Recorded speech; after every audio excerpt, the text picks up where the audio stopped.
امام حسن عسکری کا جملہ ہے اور میرے مولا کی حدیث ہے، وہ آپ کی خدمت پیش کر رہا ہوں۔ فرمایا کہ علامات المؤمن خمس، مومن کی علامتیں 5 ہیں، 5 علامتیں مومن کی ہیں۔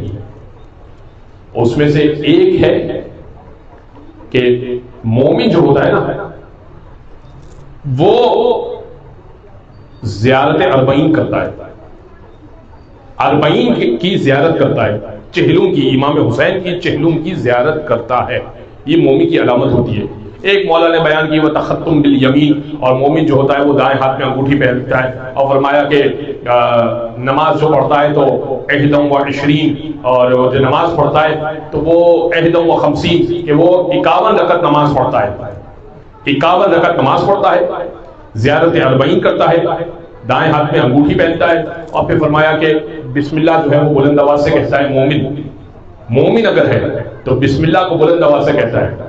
نماز میں بھی اسی لیے مستحب ہے کہ جب آپ ظہر اور عصر کی نماز پڑھیں تو تمام فقہا نے یہ بیان کیا کہ بسم اللہ کو بلند آواز سے پڑھا جائے، اگرچہ کہ باقی قرأت آہستہ پڑھی جائے گی لیکن بسم اللہ کو بلند آواز سے پڑھا جائے گا۔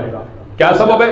سبب یہی ہے امام حسن عسکری کی حدیث کہ تم مومن ہو، بلند آواز سے بسم اللہ کہو، اللہ کا نام بلند ہے، تم بھی مومن ہو، تمہاری ذات بھی بلند ہو گئی، وہ ذات جس کو پکارے وہ بھی بلند ہے، تو آواز بھی تو بلند کرو نا، لہذا بسم اللہ بلند آواز سے کہتا ہے۔ اور 5ویں، مومن خاک پہ سجدہ کرتا ہے، مٹی پہ سجدہ کرتا ہے، اس لیے ہم مٹی رکھتے اور خاک پہ سجدہ کرتے ہیں۔